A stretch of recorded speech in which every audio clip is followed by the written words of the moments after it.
this video, we are going to explore prisms. This is an exciting topic because prisms help us connect geometry, patterns, and mathematical reasoning all in one place. As we begin, remember that you do not need to memorize everything immediately. The goal is to notice what stays the same, what changes, and what patterns we can find. That is exactly the kind of thinking we want to encourage in future classrooms. Let's start by looking at some examples of prisms and some shapes that are not prisms. So, what makes the first group prisms, but not the second group? Take a moment to look closely. What do the prisms have in common? The key idea is this. A prism has two congruent, parallel bases. And the other faces that connect those bases. A good definition is a prism is a three-dimensional solid with two congruent, parallel, polygonal bases, and its other faces are parallelograms. In many school examples, especially with right prisms, those side faces are rectangles. All of mine that I have here are rectangles. Let's look more closely at these three specific prisms: a triangular prism, a square prism, and a pentagonal prism. The names of the prism comes from the shape of its base. A triangular prism has a triangle base. A square prism has square bases, and a pentagonal prism has pentagonal bases. Now, I want to determine the faces, the edges, and the vertices for each of these shapes. Let's start with our triangular prism. A triangular prism has two triangular bases and three rectangular side faces, so it has 5 faces total.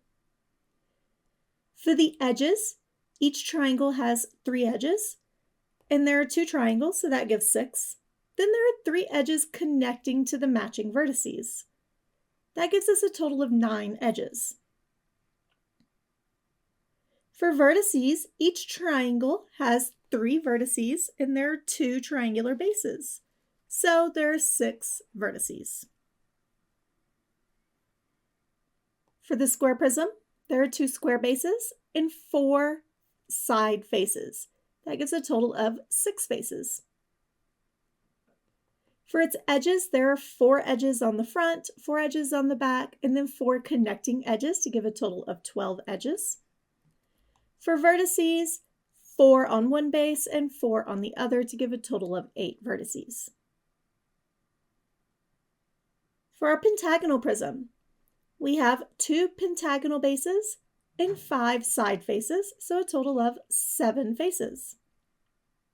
For edges, 5 edges on one base, 5 on the other, and 5 connecting for a total of 15. For the vertices, we have 5 on one face and 5 on the other base, so that gives a total of 10 vertices. Now, let's look for a general pattern. Let's suppose the base is an n-gon, meaning a polygon with n sides. There are n side faces and 2 bases, so n plus 2. The 2 comes from each of the bases, and the n is determined by the number of parallelograms or rectangles that make up the side of the prism. For the edges, there are n edges on one base, n on the other, and n connecting, so a total of 3n. For our vertices, there are n vertices on one base and n on the other, so the total is 2n. This gives us a powerful set of formulas for any prism. And this is such a nice example of mathematical structure. Instead of counting from scratch each time, we can use reasoning and patterns. Now, let's use these patterns to solve a few questions. What type of prism would have 19 faces, 51 edges, and 34 vertices? Let's check the formulas. The faces should be equal to n plus 2, so the number of sides plus 2. That would tell us we have 17 sides. For the number of edges, we would need 3 times 17, which does give 51. And for our vertices, we would need 2 times 17, which does give 34. So the base of this particular prism is a 17-gon. This will be a 17-gon prism. What if we know that a prism has 21 edges? Well, we know 3 times the number of sides gives the number of edges, and 3 times 7 is 21.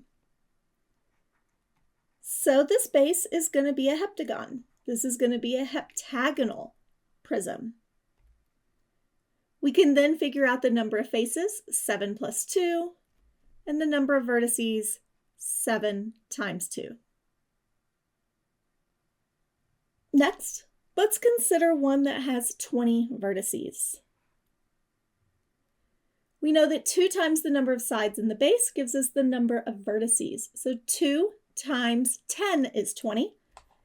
So that means our base is going to be a decagon, a 10-sided shape. This will be a decagonal prism. 10 plus 2 is 12, so we have 12 faces. And 3 times 10 is 30, so we would have 30 edges. As you work with these solids, keep in mind that naming, defining, and finding patterns are all important mathematical habits. These are the same habits we want students to develop over time. Before we finish, here's one more teaching thought. When working with children, it helps to use real objects, drawings, and physical models. A cereal box can be a rectangular prism. A tent might represent a triangular prism. Making these connections helps geometry feel real and approachable. Nice work! In the next video, we'll explore pyramids and see how they are similar to prisms and how they're different.